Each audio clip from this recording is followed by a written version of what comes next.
Alright guys, we're going to do another video here. We're going to pull the transmission out of this Jeep right here, the TJ. It's the same one we've been putting the axles in. We're not putting the axles in, but this is the same one we pulled the axles out of to get ready for the new axles. Well, we're going to pull the transmission out so that we can actually get some good ideas of where we're going to put our control arm brackets. And I also got a little problem with my clutch, which you'll see once the transmission's out. It's actually really not a big deal. And I've got a bunch of frame repair to do. And I get the clutch out, I want to show you guys the frame repair that I got to do before we go put new brackets on and measuring out control arms and all that fun, happy jazz. The other thing we're actually going to also do while we pull this transmission out is we're going to pull it out with the basic hand tools. Basic hand tools. Well, what I call basic hand tools. So let me do something a little bit different here, and I'll show you what I mean by some basic hand tools. Alright, hopefully you guys can hear me, but this is what I'm talking about when I say basic hand tools. I've got metric deep sockets, all in 3/8 drive. I've also got some metric shorts, all once again in 3/8 drive, just a standard ratchet. I did bring my stuff from the shop, a long 3/8 and longer 3/8. Just some pliers, some extensions for the sockets. I've got some wobble sockets. These are, I brought 10 through 17 3/8 drive, just in case. Now some people say, well, wobble sockets aren't a basic tool. I personally disagree. I use wobble sockets at my shop 100% of the time. I hardly ever use straight deep sockets or straight shallow sockets. I have them. They were the first set that I bought, the standard deeps and shallows, but I actually ended up buying a universal wobble adapter and stuck it on every socket. So initially, even though I was using this socket, I adapted it for a wobble socket. My personal opinion, but I think wobble sockets are a basic tool that you should have. I also got some wrenches. This set, well, I'm missing 3. They're at the shop. But I got a 10 through 19. This is the set that stays here at the house. And yes, they are a snap-on. The Flank Drive Plus, it is the only snap-on tool that I will vouch for. Yes, I have snap-on sockets in the headlight, but the sockets came with one of my toolboxes, so it doesn't count. There's some crowbars, or heel bars, and Torx bits, and some inverted Torx bits, because I don't remember if I need them for the crank sensor or not. I do have electric 1/2 inch and 3/8, but we're going to try to stick to just old hand tools, because we're trying to make this as a basic transmission removal. And I do have an adapter from 3/8 to 1/2 if needed. So let's get underneath there and see what we can't do. Alright, first thing we're going to do is we're going to remove the skid plate or the transmission mount. These older Jeeps have one huge transmission mount on them, or quote skid plate. It holds up the back of the transmission, which also holds up the back of the engine. So when we pull this out, we're actually going to tie the engine up so that it doesn't fall all the way down or put too much strain on the rear engine mounts. I want to turn you guys around, show you what I'm talking about. It's held on by 6 big old bolts and 4 nuts. The 4 nuts are actually for the quote real transmission mount, but the 6 big bolts hold it to the frame. So flip you around, we'll look at them. All right, boom. This thing's the skid plate. All right, exhaust. The blue thing's the engine, transmission, big old skid plate.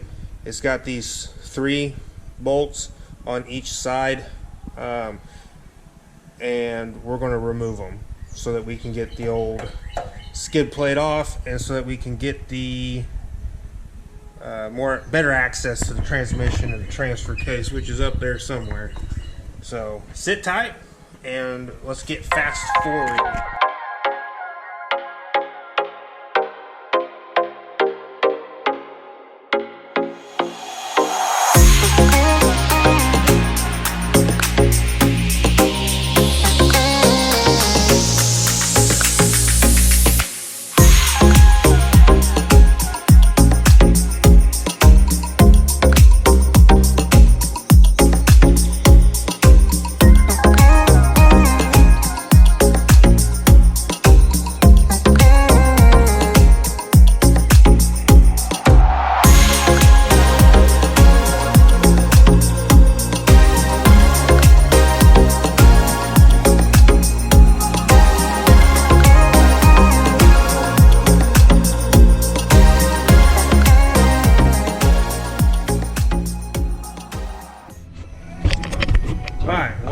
skid plate off, unfortunately we had to use some other tools.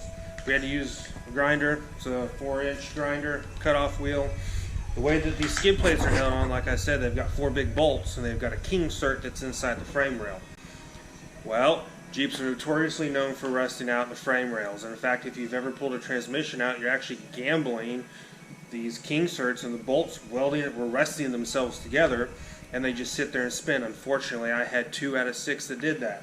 They all had anti-seize on them, but where I've got all this frame repair that I need to do is where the 2 bolts were, they got stuck. So let me show you what I did. So we get down in here. Whoop, one more. We get down in here. So all I did was I just, cut an X hatch in the bolts, chiseled them out and everything. So I'll get the studs out later. I'll probably just cut them off closer up here to the frame. Cut them right there a little bit, and then grind out that nut cert and pull it out. That nut cert is right there. That's what it looks like. Just goes inside the frame, and they're welded just around. That's it. That's all that holds them. In fact, all 6 of these in here, I've actually already replaced ones. So when was it? The first time I rebuilt the automatic transmission in there, they spun on me. So there's a place online I found them to where I could order new king certs. So after I got the transmission rebuilt, before I stuck it back in there, I ground the old ones out, put the new ones in, welded them in place, and they lasted this long. But we'll worry about that when we start doing the actual frame repair.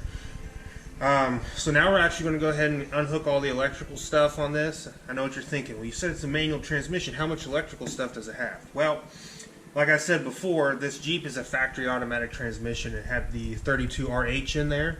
If I remember correctly, it's a manual valve body. So it still had a neutral safety switch on there, the reverse switch, some other stuff on there, and it's got the switch for the 4-wheel drive to turn the little light on in the dash. That's all that's for.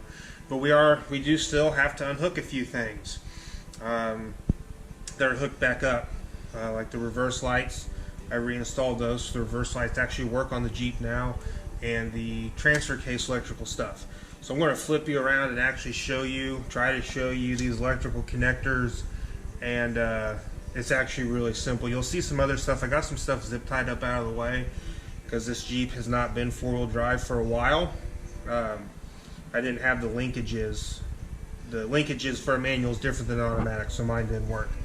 But I've got new ones now for whenever we get all this put back together. But I'll flip you around and we will show you these electrical stuff. I don't know how good you're going to see any of this. I'm not a professional photographer, so the video and the lighting is going to suck. But as you can see up here, we've got all this electrical harness. This was actually for the parking brake, which we took out whenever we did the rear axle. We got the outlet NOx, or well, O2 sensor right there. Ignore the weld job, ignore that. We got the speed sensor for your miles per hour, and then some other connectors that actually aren't hooked up. And I did have to bypass a few wires when I did the automatic to manual swap, or manual to automatic, however you want to say it. But if you actually look, they're just sitting on top of here. They're not really tied down to anything like I thought they were. So we'll get these 2 sensors unplugged, and then we'll start ripping the transfer case off. Alright, this transfer case it's studded on, so that means it's studs that come out of the transfer case, they go through the back of the transmission, and there's nuts that hold them on. I've got silicone between my transfer case and my transmission that they don't leak oil, or so they don't leak their oils out of each other. It's actually, if I remember correctly, it's more for the transfer case than the transmission. I've slept since I've done anything with the transmission or transfer case. I'm going to flip you around. I'll show you. It's got a 2, 4, 6, 8. It's got 8 nuts. And really the best way to get them out is a wrench. And this is why I will show you. Alright, so if you look here, let's do this one. This is one of the nuts right there. So stud, nut, we got a big enclosed space right here. So it's going to be kind of hard to get anything on there. And you want to, especially with these, you want to make sure you're getting a full seat on the nut and you're not just kind of halfway on it.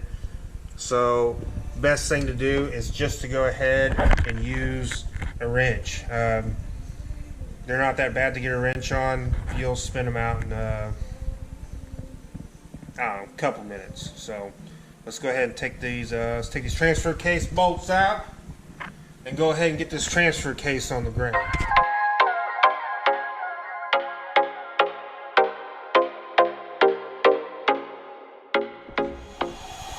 Alright, well, it was actually 6 nuts that holds the transfer case on. Well, let's go ahead and pop her off. We'll put a little pressure on the back side of this stud over here and see if I can't get her to let go.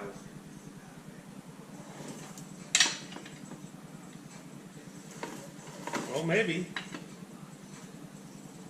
There you go. Ooh. Ooh, yeah. Ooh, that was good sound right there. Yep, got a little gap up here at the top.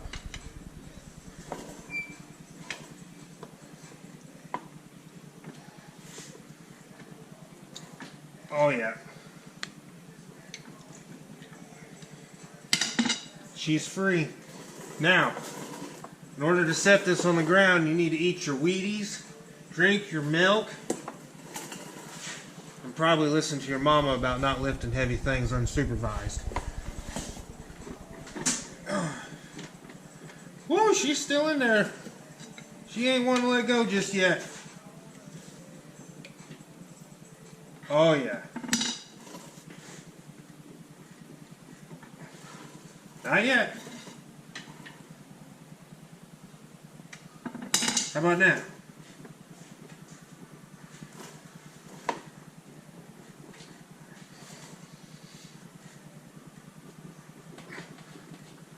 Woo!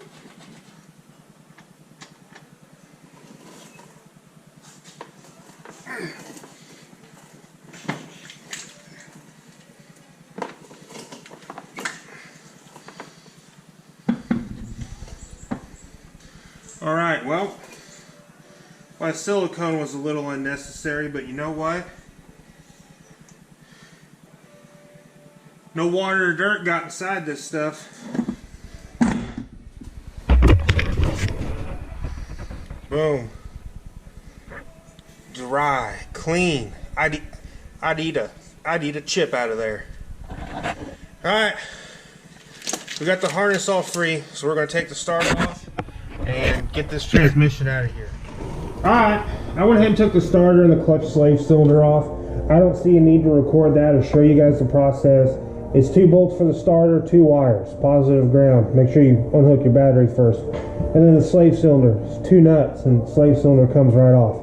He's hanging off to the side. There's no reason to show any of that. So we're going to go ahead and start taking these bell housing bolts out. I want to take the top ones out first, just because I don't really want to be on top of this and like use the, make the last bolts I take out, the top ones. I'm not going to do that. So, in case you are wondering, the very top 2 bolts and then the next set of bolts at 3 and 9 o'clock are the ones that actually go through into the engine block. These other 2 on the bottom are just for the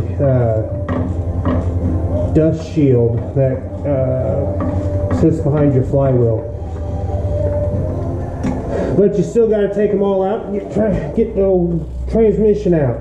It's a little 15mm socket, and I just got a bunch of extensions ran back here to the back of the transmission. And just unscrewing them. I mean, nothing fancy. I mean, you want to get fancy? Let's get fancy. Take the old impact. Let's just get fancy for a minute. We are doing it with hand tools though, but let's get fancy. Let's get fancy. I'll tell you what, I got this Jeep up tall enough that I can sit crisscross applesauce on my butt and work on this. Look at that. No problem. Look at that bolt. Let's go to the next one. Next one actually has a standoff on it. Getting loud. That's it, bolts out. Sorry, I got a little trigger happy. It's got a standoff for that engine harness. No big deal. Just pull the standoff out. Boom. 2 bolts. Let's get the rest of these, and then we're gonna get a jack underneath this and some capacity and pull it out of here. Put that there, here. I mean, like, even pulling this transmission out. I mean, you know, in my profession, in my eyesight, basic stuff like doing a clutch job, that's basic truck maintenance or truck repair. You should be able to have to do that.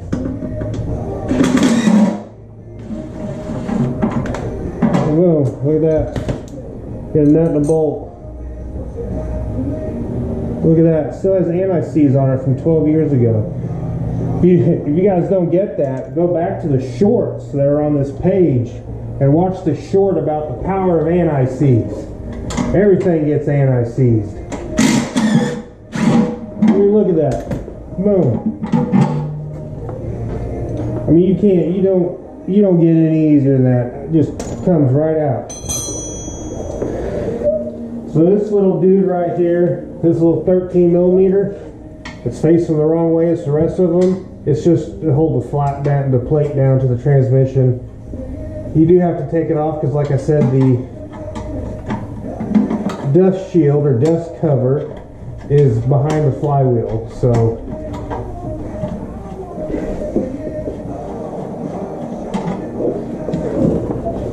that's it. There's 2 bolts left in the bell housing. The transmission comes out. I already pulled the shifter out too.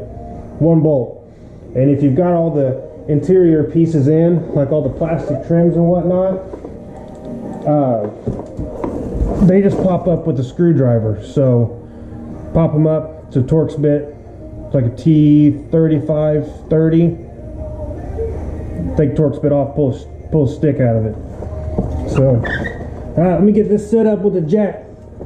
We'll throw this thing on the ground.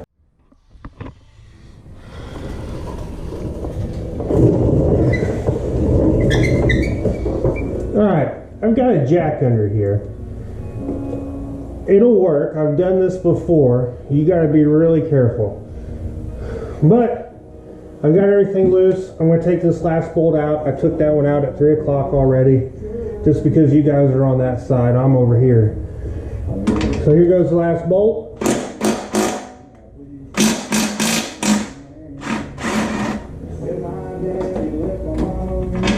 Alright, maybe you guys saw the little shift in there, maybe not. But we're free. Transmission's just kind of chilling there. So I'm going to get up here behind it. Actually, I'm probably actually going to take my pry bar I've got up here. And I'm just going to kind of work her back and forth a little bit. Work her. See what she wants to do. I want to feel her out. I'm going to get up here and make sure I get between the block and the transmission. Give it a little pop.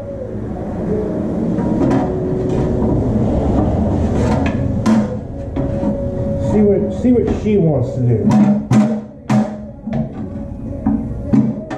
You know, it's not, I want it to come out, but I can't force it out. You can't force it. It's not going to happen. You're going to be gentle. Now, I will tell you this. At the 3 and 9 o'clock holes, those are dowel pinned. So I've got a pin that comes out of the block and pins into the transmission. So that's what it's hanging on right now, are those dowel pins. More than likely, from it sitting for so long, they're probably corroded up, and I'm going to have to work it maybe up and down and back and forth. But you just got to work with it. You got to work with her. You can't force it out. Put it down just a little bit. Go back up with her. Put a little pressure on her. You come up here and look, see what's going on. See what it's doing, see what it's thinking about. I'm seeing that it's not thinking about anything just yet. Let's come up here.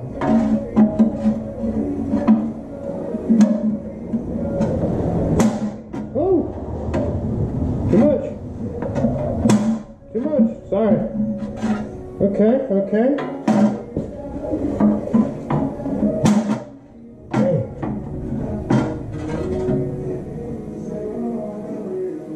Don't want to move just yet.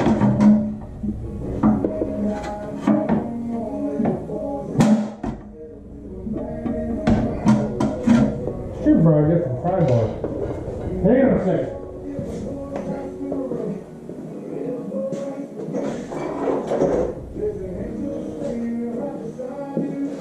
Hang on. Where are they at?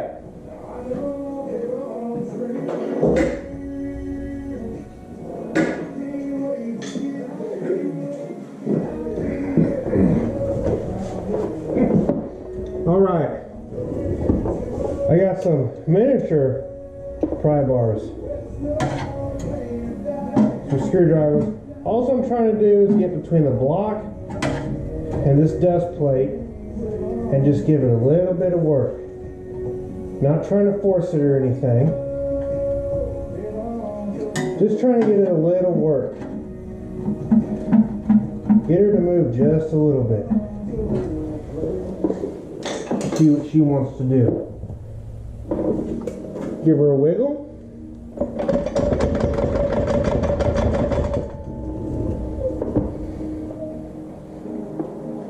That was a little excessive wiggle.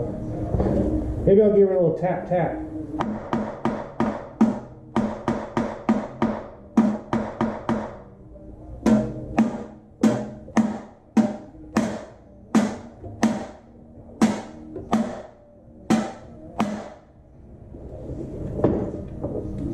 That's actually working.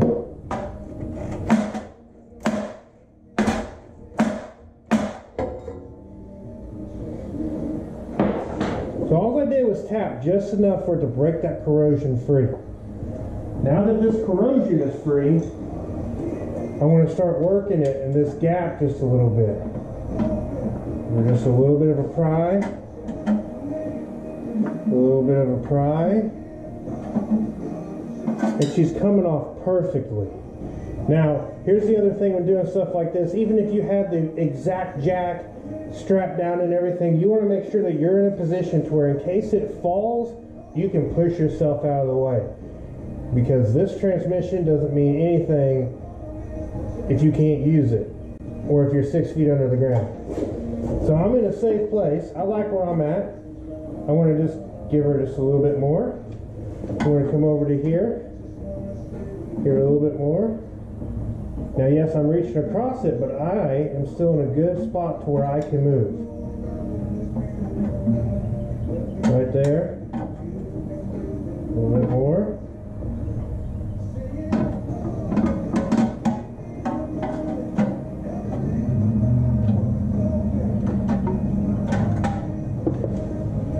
Now I've got a big enough gap. I think I can get this screw or pry bar in here. Give it just a little bit of a pry.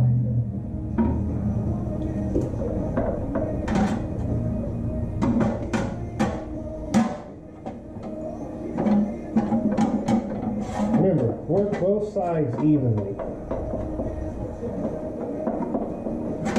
It's coming out nicely.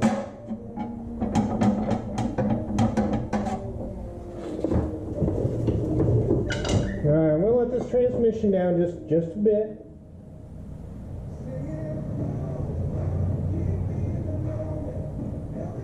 Just a bit. Then I'm going to come back up here with my pry bar.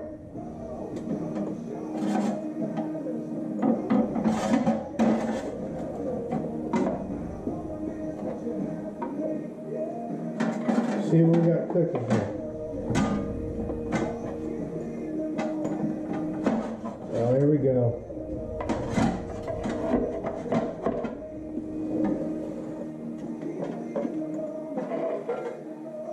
Alright, hopefully you can see that. We've got a really good gap. In fact, it's so good, look, our dust cover it's completely free. So we're out of the pilot bearing. I know that for a fact. So I'm going to come back here to the back. Once again, I'm staying in a safe place. I'm going to let the transmission down just a little bit more.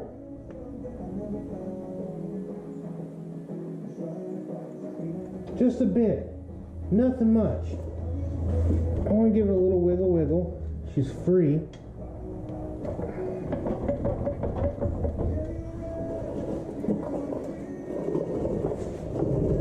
Now it doesn't want me pulling on it. So I'm going to come back up here. Just give it, just see what it wants to do.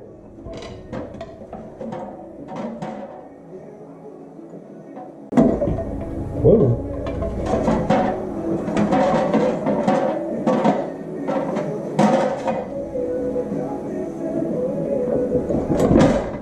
There it went. Safe place.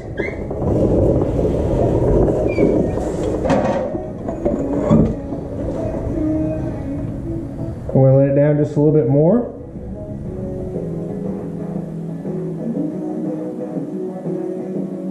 Nice and easy. Pull it back a little bit.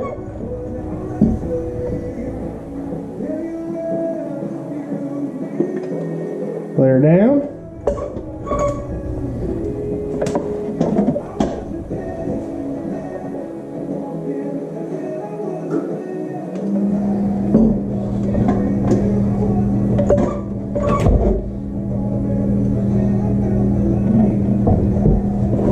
Now we're just coming out and down, out and down.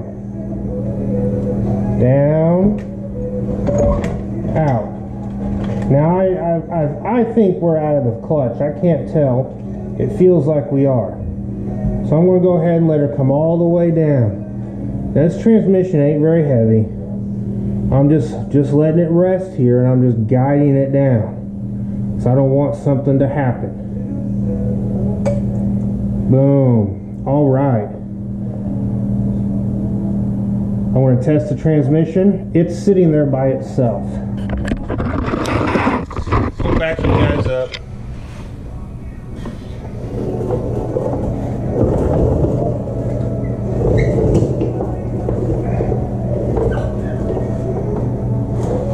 All right. I've got the transmission. I got two hands on it. I'm in a safe place. I'm going to go ahead and walk it off of this jack and get it on the ground.